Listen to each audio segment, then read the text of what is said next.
Dámy a páni, vítajte na kanále MR3X Collects a v dnešnom videu si ukážeme a niečo si povieme a openeme balíky z edície Black Gold a White Flare a taktiež niečo povieme aj o nových čínskych jampekoch. Takto ich môžete krásne vidieť, tieto čínske jampeky a táto špeciálna a unikátna edícia je s tou čínskou Black Gold a White Flare, čo je vlastne japonská verzia. Poďme sa niečo teda povedať o nich a keď vám niečo po nich porozprávam, tak sa taktiež pozrieme, čo sa v nich nachádza a zistíme, či boli vlastne tieto peky vôbec vážiteľné a či je tento set vážiteľný alebo nie. Pokémon TCG Collect 151 je čínska verzia anglickej 151, no navyše obsahuje unikátne ER a SAR karty, ktoré nevyšli v žiadnom inom jazyku a sú výlučne vyrobené pre túto špeciálnu čínsku edíciu. Táto edícia vychádza postupne vlastne v 4 vlnách a my sa spoločne pozrieme práve na druhý release. Ďalším v poradí je Simplified Chinese Jampak 2 a to už v druhom poradí edície, ktoré obsahujú unikátne AR karty v evolúcii. Tu si ich môžete pozrieť, no ja osobne pochybujem, že v prvom balíku nám niečo takéto zaujímavé alebo dobré padne. Tak a posledný v poradí je Double Set Black Gold a White Flare. Ide o japonskú verziu, ktorá obsahuje podobne ako 151 všetkých Pokémonov z 5. generácie. Tento set vyjde v angličtine nejakého 18. júla a prvýkrát ako Double Set. To sa v histórii Pokémonov TCG zatiaľ ešte ani, ale že ani raz nestalo. Každá karta dostane AR alebo SAR verziu. Predstavte si, 156 únova Pokémonov po AR alebo SAR verzii. To je úplná bomba. Zároveň prichádza s týmto setom aj nová monochromná rarita a my pochopiteľne dostaneme Zekroma a Reshirama. Ale ešte predtým, ako si moje všetky fenomenálne spracované balíky otvoríme, tak si ich prevážime.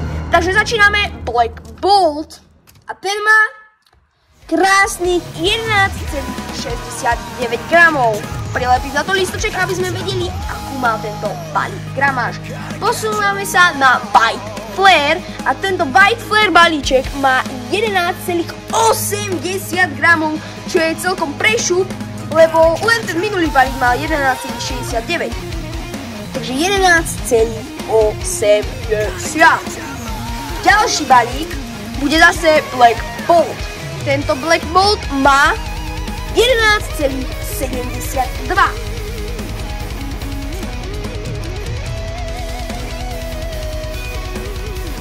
Posúvame sa na ďalší balík a tým bude White Flare, ktorý má krásny 11,82 gramov, čo je celkom dosť, ak si teraz zoberieme, že vlastne všetky mali nejakých 11,69, 11,80, 11,72 a tento mal neuveriteľných 11,91, teda som zistil, lebo práve sa mi lepšie prevážil. A posledné dve balíky budú tieto krásne jampeky. Začneme Psyduckom, lebo je to krajší Pokémon ako Sylveon a má len 80,56 gramov, čo je celkom málo a tak nevadí. Ako podotkývam, u týchto čínskych setoch sú také karty, ktoré v anglickej ani v inej jazyčnej verzii nenájdeme. Takže sú vlastne veľmi raritné tie karty v týchto čínskych setoch. Nemajú až takú veľkú hodnotu tie karty, ale sú naopak veľmi, ale že veľmi vzácne. Ďalší balík Sylveon má krásnych 7,26 gramov. Tak, máme všetky balíky prevážené. Teraz si všetky tieto balíky otvoríme. Ešte predtým ale vypnem svoju váhu. A začíname z Black Bolt. Poďme na to. mal presne 11,69 gramov, tak uvidíme, čo mi tam padne. Tieto japonské balíky sa hrozne zle otvárajú, musím povedať. Osobne ešte neviem, či tam je nejaký kartrik, takže sa na to len zbežne pozrieme, či nám tam dačo dobre padlo. OK. Rád by som aj čítal mená, no bohužiaľ neviem, na ktoré mená Pokémonov, ktoré sú tu až všetky po japonsky napísané. Toto napríklad viem, že je Golurk. Alebo nejak tak. Krásna holofoilová energia. Takto, ako môžete vidieť, má tam také pekné Pokébaly. Veľmi pekné. Veľmi pekná karta, čiže má zaujímavý holopattern a toto je asi hit. Neviem, ako sa volá. Lebo som to v živote nevidel tú kartu, ale je veľmi pekná. Takže toto bolo hit z prvého balíku. Také moje obľúbené karty z tohto balíku sú určite tieto dve, veľmi krásne spracované. Neviem osobne, či je to nejaký hit, lebo tieto karty v týchto setoch som ešte veľmi nepozrel, ale zdá sa mi, že to určite není nič perfektné, čo nám mohlo padnúť. Ďalší balík, Bite Flare, 11,80. Sa púšme do toho. Prepáčte, že takto dlho otvorím tie balíky, ale tieto sa fakt dosť ťažko otvárajú, lebo ich tak divne pripekajú, že sú ako keby boli úplne stvrdnuté. OK, ideme na to. Bum. Toto je Electrobuzz. Padla nám Alt Art karta a je to veľmi pekná kartička. Poviem vám, tu máte presne meno, ako sa volá. Je to veľmi pekná karta a tiež sa mi veľmi páči, padlo mi to je takéto krásne holo. Položím si ich pekne sem. Takže som veľmi spokojný, toto je akože extrémna rarita. Takže tu je teraz čas na bet.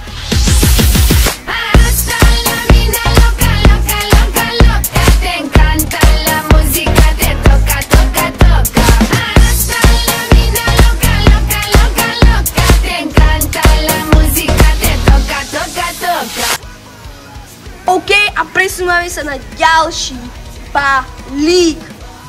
Na ďalší Black Bolt s váhou 11,72. Poďme na to.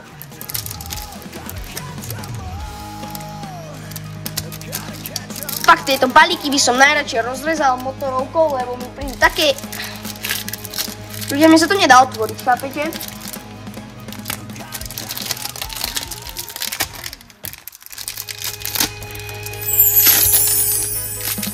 OK, tak som sa nakoniec do neho nejak dostal. Poďme na to, či nám tam na čo padne.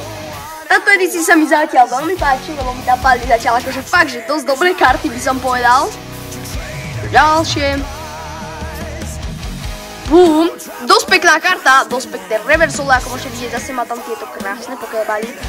A boom, Victini. Asi očividne na stack 99,99% bude v každom balíku padať tento holo. Nie je presne tento Pokémon, ale chápete proste, ten holo pattern bude v každom jednom balíku.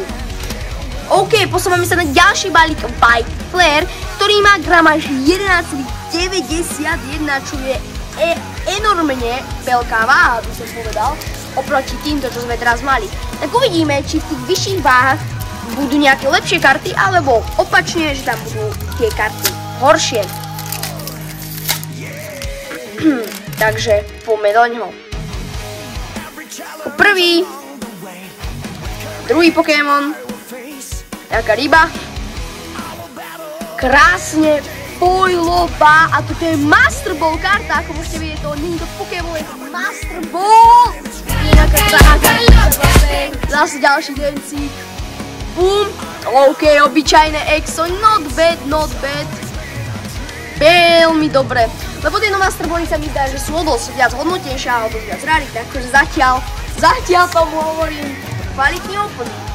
Posúvame sa na posledné Gempeky. Začneme s väčšou váhou a to je 8,56. Krásny Psyduck, krásny Gempek. Ako už som hovoril na začiatku, tieto karty sú veľmi unikátne a nachádzajú sa len v tomto sete a v žiadnom inom ani v iných jazykoch sa tieto karty nenachádzajú, len v tomto sete. Pre preto je tento set veľmi unikátny. Ako môžete vidieť, čínske karty oproti japonským vyzerajú vlastne skoro ako anglické. Ale keby ste ich videli naživo, tak viete, že tieto čínske majú zadok o dosť malší. OK, poďme na to. Takže nejaký PG od neviem presne. Executor to bol Charmander, oh my goodness, veľmi pekná karta. Veľmi pekná. A Primeape a Doduo, oh my gosh, veľmi dobrá karta, ale nevyzerá nejak, že by mala byť raritná, je to úplne obyčajná karta. Nevieme, či to bude niečo raritné, tu máte cenu tejto karty. Posúvame sa na posledný balík dnešného úplne fenomenálneho openingu. A to je Sylveon s váhou 7,26. Tak uvidíme, že v ktorom balíku budú lepšie karty. Ja dúfam, že to bude v tomto, lebo tento balík prvý so Psyduckom nebol nejaký dobrý. Poďme na to. Oh gosh, dosť dobrá karta, Leafeon. Zdá sa mi, že toto bude kúsok viac hodnotné, lebo je to ako vždycky Eevee evolúcia. Poďme sa ďalej. Eevee ako Pokéball evolúcia. Glaceon ako táto super pekná evolúcia, táto zaujímavý holopattern. To je nejaký special pack alebo čo? Zdá sa mi, že to bude nejaký special pack, lebo takéto packy väčšinou nebývajú asi klasické. Vaporeon Master Ball! Praši, tak toto je úplná bomba dneska. Dobre, tak fakt, že dosť dobrý opening. No a asi sme na konci videa. Prajem vám veľmi dobrý deň, nezabudnite dať like a subscribe, sa vám takéto mega šialené openingy páčili. Tu si ešte prejdeme nejaké tie hity. Takže prvý balík Black Ball, to vyzeralo nejak takto, obyčajné. Druhý, to už bolo niečo iné. Toto neviem, či je presne S-Airko alebo Airko. A je to asi Airko. Počkajte, jo, to bude Airko, S-Airko by bolo krajšie. Ale stále táto karta bude podľa mňa veľmi raritná v tomto sete. Púšťame sa na tretí balík, kde nám padol len Victini a tento Pokéball. Not bad. Ďalší balík, tu vlastne posledný bol z Master Ball, neviem ako sa volá tá karta, a tento divný zadok. Predposledný balík, ktorý sme si otvárali, to bol Jempeg so Psyduckom s váhou 8,26, alebo pardon, veľmi sa ospravedlňujem, 8,56. A potom mám tam tento not bad, ale o ničom Doduo. A posledný balík bol akože fakt, že veľká pecka. Vaporeon Master Ball, tu máte cenu. Glaceon, tu máte cenu. Tento Eevee Pokéball, ten bude lacnejší, ale tu máte taktiež cenu. A tento Leafeon, ktorý má na miesto Pokéballovú Master Ballu tento lístok. Tu máte cenu. Takže toto bol zoznam hitov, ktorý nám dneska padol. Veľmi úspešný opening by som povedal. Tu máte, za koľko som sety kúpil, alebo vlastne tie balíky, pardon, som za koľko kúpil. A tu je, koľko som prerobil, alebo zarobil. Dobre, sme teda už na konci videa, ako som hovoril. Nezabudnite zanechať like a subscribe a vidíme sa na budúce. Čaute!